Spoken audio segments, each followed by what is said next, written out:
والسلام على نبي الأمين وعلى آله وأصحابه أجمعين. السلام عليكم ورحمة الله وبركاته. Alhamdulillah, we're coming to a close end of our lessons in regards to perfecting our tajweed. I pray that Allah subhanahu wa ta'ala make these lessons useful for us, and hopefully inshallah we can implement what we have learned, and Allah make it a means of blessings for us in our recitation of the Quran as well. Ameen. Now, just a quick recap of everything that we've done. Everything that we've done in the previous 13 lessons. Today, of course, is lesson 14. But just a really quick recap of everything that we've done in the previous lessons. We looked at makharij, where each letter comes from. We looked at sifat, the qualities which each letter is also read with. Okay, so they were a bit, things that we went through, but things to really understand. Okay, and we also, then after that, we started looking, if I remember correctly, we started looking at the rules of ghunna. We looked at the rules of mim sakin, and we looked at the rules of noon sakin and tanween.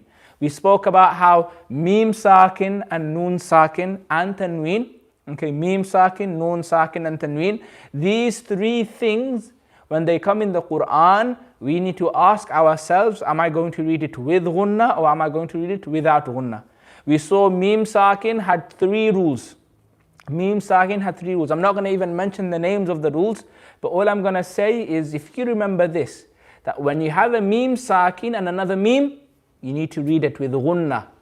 Yeah, so mimma, mimma, like for example, when you have two memes together, or alayhim, alayhim, you have mim sakin, then you have a mim in the next word, you need to read it with ghunna. If there's a ba after a mim sakin, you need to read it with ghunna. Alayhim bara, alayhim bara. You need to read the mim sakin with ghunna. And if there's any other letter, then you read it without ghunna. That was the rules of mim sakin. Then the rules of noon sakin and tanween, this was a bit more complex. Okay, the rules of noon sakin and tanween. We learnt about the letters of the throat. Okay, and we said, remember the letters of the throat are hamza, ha, ain, ha, ghain, kha. And we said that if any of these six letters come after noon sakin or tanween, then the noon sakin and tanween will be read without ghunna. Okay, so for example, minha, minha, the noon will be read clearly without any ghunna. Minha. Do you understand? Then we spoke about the letters of yarmaloon. We spoke about the letters of yarmaloon. If they come after the noon sakin or tanween, then the noon sakin and tanween will be skipped, and the letters of yarmaloon will be read with shadda. And then we said how yarmaloon has two groups. Okay, two of them, lam and ra, when they come, no ghunna, and the other four, if they come, there is ghunna. So quick example, when we have the word man, and you have the word yakhsha, man, and then yakhsha. We have the letter ya. Ya is a letter of yarmaloon, so the noon is going to be skipped, and the ya will be read with a shadda. So it's going to become man yakhsha. It's going to become what? Man yakhsha. Can you see how we skipped the noon? But then the next step is, am I going to read the ya with ghunna or without ghunna? I'm going to read it with ghunna, because the letters of ya, noon, mim, waw are read with ghunna. So instead of just saying man yakhsha, I'm going to say man yakhsha, man yakhsha. So this was the second rule of noon sakin and tanween. Then we did the third rule of noon sakin and tanween, which was if there's a ba after the noon sakin or the tanween, then the noon sakin and tanween turns into a letter mim. It turns into a letter mim, and you normally have that little mim as the clue as well. So for example, ambihum is anbihum, but the noon turns into a mim. So ambihum, ambihum. Can you see the noon completely turned into a mim? And I'm going to read it with ghunna. And all the other letters apart from huruf halqi, apart from yarmaloon, and apart from ba, when they come after noon sakin, then you're going to read it with ghunna, and you're going to read the noon very faintly. So for example, anzar. Here after the noon sakin we have the letter dal. We have the letter dal. Dal is not a letter of the throat, is it? It's not a letter of yarmalun. It's not a letter of ba. So this rule was called ikhfa. It was called ikhfa. So when this happens, you read the noon very faintly. Anzar. You go straight away to the next letter. You don't pronounce it, but you go straight away to the next letter. Anzartahum. So this is what you call ikhfa. You're hiding the noon. You're not hiding it completely, but you're hiding it slightly. You're just making the sound. Do you understand? And you read it with ghunna. So they were the 4 rules of noon sakin and tanween. Then after that we looked at mad. We looked at the 2 types of mad. Maddul asli, which is the simple mad. And how many counts is it? The main thing to remember is if you remember the counts, then that's enough. How many counts is maddul asli? 1, 2. 2 counts. So for example, and maddul asli is when you have an alif after a fatha, a waw after a dhamma, and a ya after a kasra. So nuhiha. This is maddul asli. Simple mad. Nuhiha. In my name, I have maddul asli. Sadiq. This is maddul asli as well. Sadiq. Maddul asli, okay? So maddul asli, simple mad, 2 counts. Then we had maddul far'i, which was a bit more, in the last lesson which we covered, is a bit more mads. Do you understand? There's a longer mads. And then we looked at the muttasil and munfasil. We looked first at muttasil and munfasil. And who can remember, what made those mads longer? What would come after the letter of mad? Can you remember, uncle? The hamza, brilliant. The hamza will come after the letter of mad. And the hamza, because of the hamza, that mad will become how many counts? 4 counts. Brilliant, 4 counts. So for example, yasha'u. Do you understand? Yasha'u. Or sawa'im. Yeah? Sawa'in. 4 counts long. Because why the hamza? Then we looked at maddul arid. When we spoke about how after the letter of mad there's a sukunul arid, a temporary mad. Because why? You're stopping on that letter. Do you understand? You're doing waqf on that letter. Waqf means stop. So for example, when we say Alhamdulillahi Rabbil Alameen, this is called maddul arid. And how many counts can we make maddul arid? 2 to 6. All the way from 2 to 6. So you can make it Alameen, Alameen, Alameen. How many counts you want? The longer, the nicer. Do you understand? So maddul arid is 2 to 6. And the last one he did was maddul lazim. Maddul lazim. Now what was maddul lazim? What comes after the letter of mad? Not a sukunul arid, a sukunul asl. A sukun that you cannot change. A sukun that is permanent. So after the letter of mad you have a sukunul asl or a shadda in the same word. A shadda in the same word. So for example, easy example that we all know, وَلَضَّالِّينَ. In there we have mad, and on the lam, what do we have? We have a shadda. We have a shadda. So because there's a shadda, and is this one word or is this 2 words? It's all one word. وَلَضَّالِّينَ. This is all one word. Okay? So this one word, because there's a shadda straight after the mad, the shadda makes this mad extra longer. And this mad is all the way, how many counts? 6 counts. It's all the way how many counts? 6 counts. So this was mad in a nutshell. Now, inshallah, at the start of lesson 14, what we're going to be looking at are the rules of waqf. The rules of waqf. How do we stop? Okay? How do we stop on certain parts? We need to know this, very important, okay?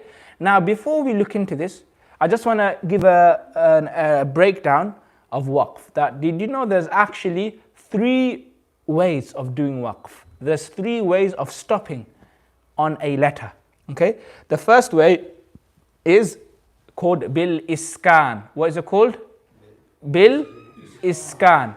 Now, bil iskan, what does al-iskan mean? Al-iskan means to make sukun. It means to make sukun. Do you understand? To make a sakin. Now, what that means, by making a sukun, is making waqf on the letter of a word by making it a sakin and not reading the haraka at all and not indicating the lips towards the haraka as well. So again, I'll explain that. What does waqf bil iskan mean? By making waqf on the last letter of a word, by making it a sakin and not reading the haraka at all and not indicating the lips towards the haraka. Now for example, really easy example, when we say إِذَا جَاءَ نَصْرُ اللَّهِ وَالْفَتْحِ, okay, at the end there's a ha, isn't there? There's a ha. And originally, if you were to look in the Quran, that ha has a dhamma, it has a pesh. So if I was to read it completely, إِذَا جَاءَ نَصْرُ اللَّهِ وَالْفَتْحُ. But now, usually what do? We do waqf, don't we? We do waqf, don't we also? When we read this surah, either outside namaz or in namaz, do you stop there or not? Do you stop there when you read the surah? You stop there, don't you? Yeah, you stop there. So then how do you stop there? Generally what you do, and I'm pretty sure you all do, you do bil iskan. The way all of you do waqf is bil iskan. What does it mean by bil iskan? You give the ha a sukoon. So when you give the ha a sukoon, it becomes this. إِذَا جَاءَ نَصْرُ اللَّهِ وَالْفَتْحِ. I've just made the sound. But that's all. I've given the ha a sukoon. So I've made the ha sakin. And you know the dhamma on the ha? I'm not reading it at all, am I? I'm not reading it at all. And I'm not indicating my lips towards the dhamma as well. Do you understand? I've just made the ha with a sukoon. And this is generally what we all do. This is the general way of waqf. This is the general way of waqf. And this waqf is known as bil iskan. Remember, bil iskan. Kaf, bil iskan. Now the second way of waqf is known as bil ishmam. What is it known as? Bil ishmam. Now what does this mean? By making waqf on the last letter of a word, by making it a sakin, and immediately thereafter indicating the lips towards the dhamma that is on the last letter. Now al-iskan, waqf bil iskan, you can do this on fatha, you can do this on dhamma, and you can do this on kasra. You can do it on all of it. Iskan is what we all do generally when we read the Quran. So al-iskan you do on everything. Now al-ishmam you can only do on dhamma. You cannot do ishmam on fatha, and you cannot do ishmam on kasra. You can't do ishmam on zabar, and you can't do ishmam on zar. You can only do ishmam on pesh. Okay. Now what was this again? You read the last letter with a sakin, but immediately thereafter you indicate your lips towards the dhamma. So what does that mean? Let's use the same example. إِذَا جَاءَ نَصْرُ اللَّهِ وَالْفَتْحِ. Did you see what I did? I read the ha with a dhamma. I read the ha with a sukoon. وَالْفَتْحِ. But what did I do to my lips? What did I do to my lips? I made it round. Why did I make it round? By making my lips round, which haraka, which out of zabar, zero, pesh, fatha, dhamma, kasra, which one have I indicated? Pesh. I've indicated pesh, and ishmam is only possible on dhamma, on pesh. So again, إِذَا جَاءَ نَصْرُ اللَّهِ وَالْفَتْحِ.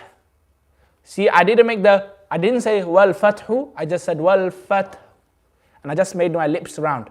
So you can see. So I want us all to try this, okay? Together right now. So, إِذَا جَاءَ نَصْرُ اللَّهِ وَالْفَتْحِ.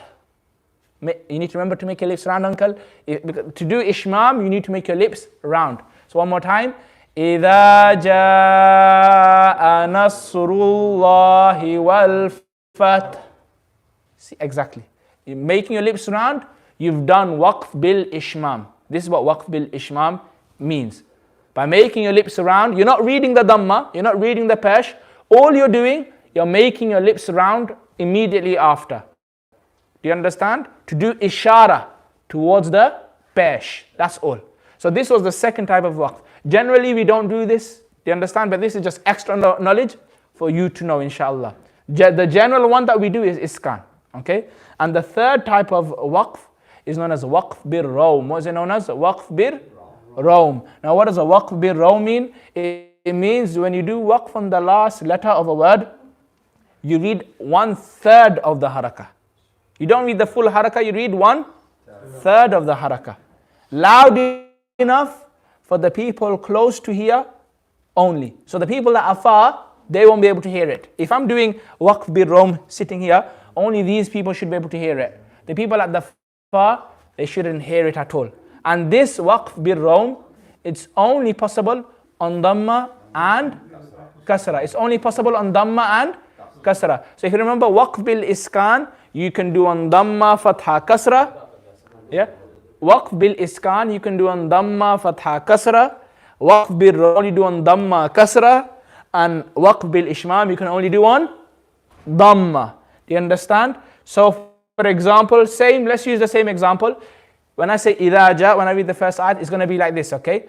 إِذَا جَاءَ نَصْرُ اللَّهِ وَالْفَتْحُ. I'm just going to read 1/3 of the who. I'm not going to say who, I'm going to say who. Very soft. So the people over there, they won't be able to hear it, but the people here, they can hear it. So again, I'm going to listen to me very carefully. So إِذَا جَاءَ نَصْرُ اللَّهِ وَالْفَتْحُ. You understand? So you don't want to say وَالْفَتْحُ. If you say wal fathu, then you haven't done waqf at all. You made it into a dhamma. So you just 1/3 of the dhamma. Wal fathu. Wal fathu. Do you understand? Very soft and very, short. So let's try it together, inshallah. إِذَا جَاءَ نَصْرُ اللَّهِ وَالْفَتْحُ. Yeah, very softly. One more time. إِذَا جَاءَ نَصْرُ اللَّهِ وَالْفَتْحُ. Do you understand? So this was waqf bil rawm. Waqf bil rawm you can do on dhamma kasra. Waqf bil ishmam you can only do on dhamma, because ishmam is all about indicating the lips. Ishmam, you're reading sakin, but you're indicating the lips towards the dhamma. That's all. And iskan is the normal one where we make it a sukoon. Now, inshallah, I want to go through a couple of these words. We'll go through it very quickly. So, for example, if I look at the first one, okay, Hakimun Alim. Can you see? This is, if you look at me, this is me doing it with iskan. Hakimun Alim. Can you see my lips closed? Alim, iskan. This is ishmam. Hakimun Alim. Did you see that? I made my lips round. Hakimun Alim. You make your lips round. And this is rawm. Hakimun Alim. Did you see that? Hakimun Alim. That's all very soft. Now, uncle, do you want to try the next one? Taswaddu wujuh. This is iskan. Iskan we all know how to do. So I'm not going to ask you to do iskan. I'm either going to ask you to do ishmam. I'm going to ask you to do rawm. Now, okay, I'll read it first with iskan. Taswaddu wujuh. Wujuh. Now, Uncle Sarosab, do you want to try that one with? Do it with ishmam. Good. Keeping your lips round. Very good. This is ishmam. Taswaddu wujuh. You kept it round for the dhamma. Very good. Agha sab, the next one is innahu lamajanoon. This is iskan. Innahu lamajanoon. Now, Agha sab, can you do rawm? Remember, rawm, you're reading 1/3 of the dhamma. Innahu lamajnoon. Yes, very good. Very 1/3. Lamajanoon. Lamajanoon. That's it. MashaAllah. Very good. Uncle Akram sab, I'm going to read khuluqin adhim. Okay, listen very carefully first. I'm going to do it with iskan. I'm going to do it with iskan. Khuluqin adhim. Again. Khuluqin adhim. Now, can I do ishmam there? Remember, ishmam is all about indicating the lips. There's no dhamma, so I can't do ishmam. I can only do rawm. So how will I do rawm? Can you try it? Khuluqin. So not too much. Remember, khuluqin adhim. That's it. Khuluqin adhim. That's all. Now, if you look at the next one, Ma'im ma'in. Again, with only Rom. You can only do Rom on this one. Ma'im ma'in. The next one, I'll just do a couple of them so you can go through them quite quickly. The next one you have Mim masad. Mim masad. That's iskan. Now if I do Rom, Mim masad. Mim masad. Okay. Now the next one is Huwal Abatar. That's iskan. Huwal Abatar. Uncle Sarwasab, do you want to try it with Ishmam? Huwal Abatar. And then make your lips round right at the end. Huwal Abatar. So Huwal Abatar. That's what you need to do. Try one more time. Huwal Abatar. Well, a bit more quicker. Huwal. What you need to do, close your breath and just make your lips round. Huwal Abatar. Huwal Abatar. Do you understand? That's what we call Ishmam. Remember, of course, this Ishmam is something that you don't have to do. The general one is Iskan. This is the easy one. And these are just the other ways of waqf if you do decide to do it. The next one, Antal Wahhab. Again, if I do Ishmam, Antal Wahhab. And if I do Rom, Antal Wahhab. Antal Wahhab. And you need to remember there's ikhfa as well. Antal. Isn't there? Ikhfa. So I need to read the noon with gunna. So Antal Wahhab. Do you understand? Now, Aghasab, the next one is Wama yu'id. That's Wama yu'id. That's iskan. Can you do Rom for me? Wama yu'idu. The do is too loud, it's too much. We want only a third. So Wama yu'id. Wama yu'id. One more time. Wama yu'idu. Do. So it's very soft. Do. Do you understand? That was that one. And the next one you have is Wal Fath. We've done this one already, so we'll skip this one. Wal Fath. Who? If you read it with Ishmam, Wal Fath. Wal Fath. And with Rom, Wal Fath. Wal Fath. Do you understand? And the next one, Uncle Akram Sab, Mat-tariq. This is Iskan. Mat-tariq. Now can you do Ishmam for me? Indicate the lips. So yes, you made your lips round. Very good, mashallah. The next one, Ar-Rahman, Iskan. Can you do Rom? Ar-Rahman. That was Ishmam. That was very good. Can you do Rom on that one as well? Rom kaisa hoga? Ar-Rahman.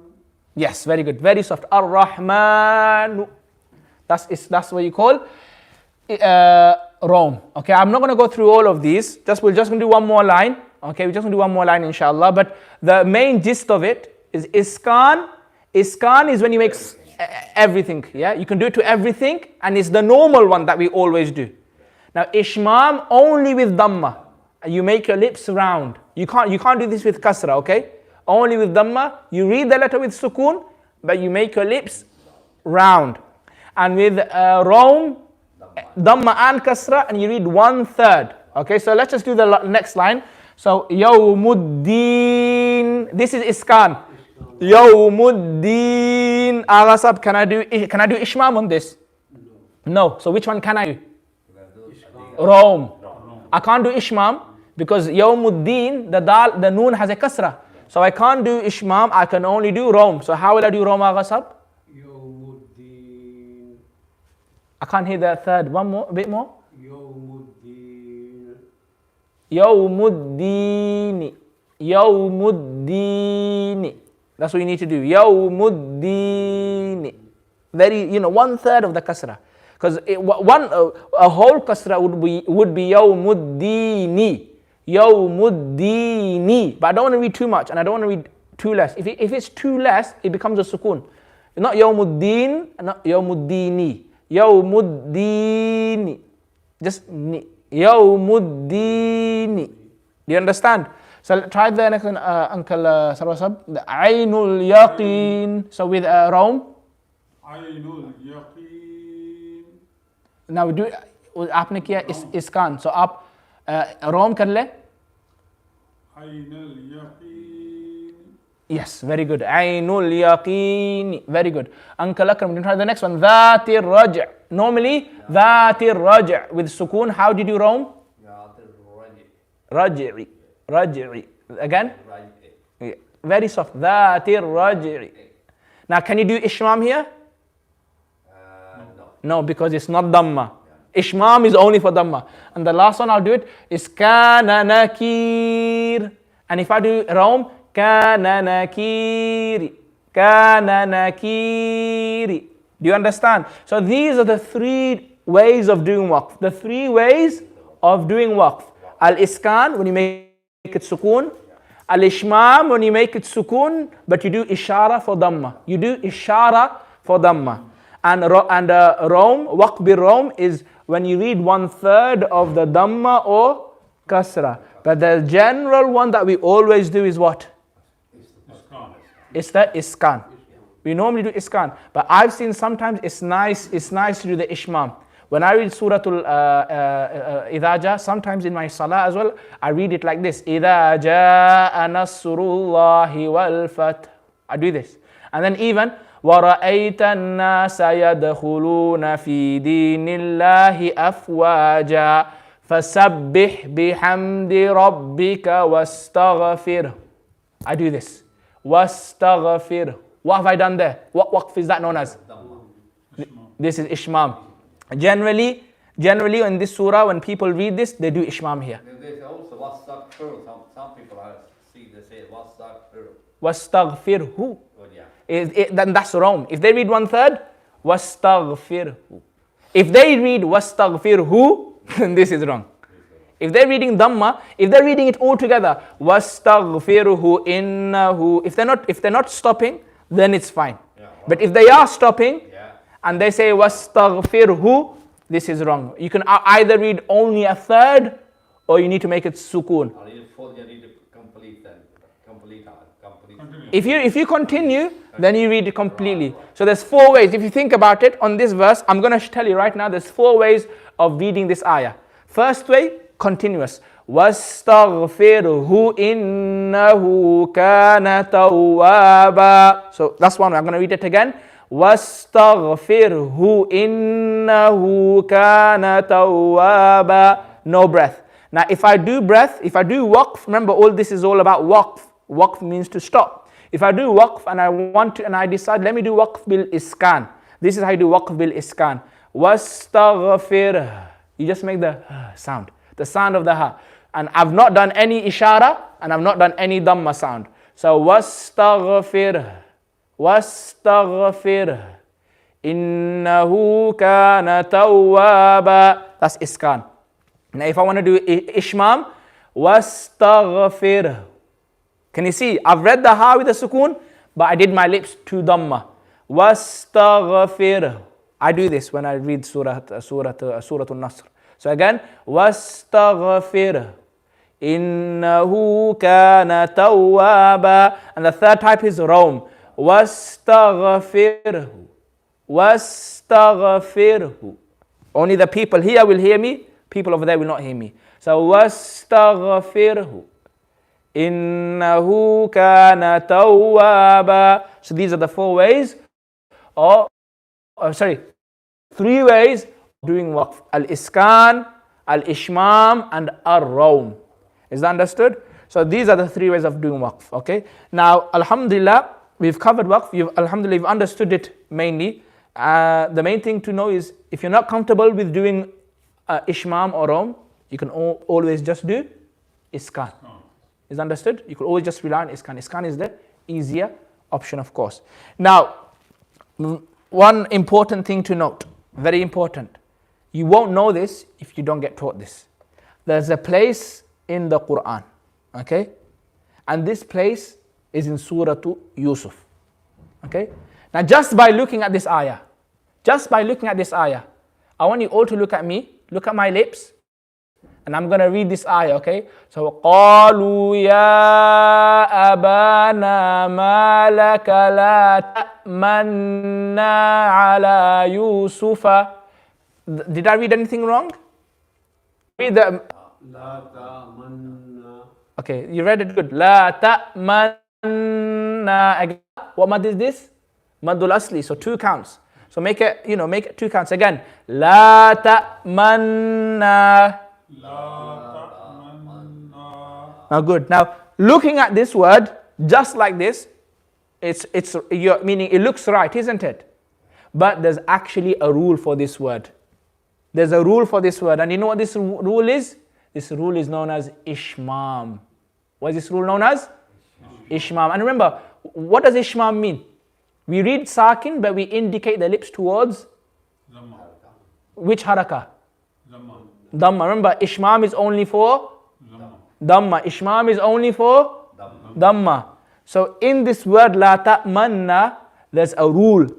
It actually says it on the side of your Quran. If you open your Quran to this part in Surah to Yusuf, okay, it will be written on the side. But for us, sometimes we might not think much of it. We'll ignore it and we'll just read la ta'manna. But the thing is, you're not reading it right. Be taught. So is this rule in Surah Yusuf? Okay, this word can actually be read two ways. It can actually be read two ways. Not just ishmam. It can also be read with raum. Now why is this? Because this word really it was. Now we've learned normally when you have two letters the same and the first one is sukoon and the second one is a haraka, you can write them together and what do you write on top? Normally a shadda. When letters the same, you can write and you just write a shadda on top, isn't it? But the thing is, when you do that to this letter, la ta'manuna, when you write the two noons together, which haraka has actually gone? The dhamma, isn't it? Normally shadda replaces sukoon, but in this case it hasn't just replaced the sukoon, it's replaced a dhamma. So what you need to do when you read this word, you need to show the dhamma is still there. You need to show the dhamma is still there.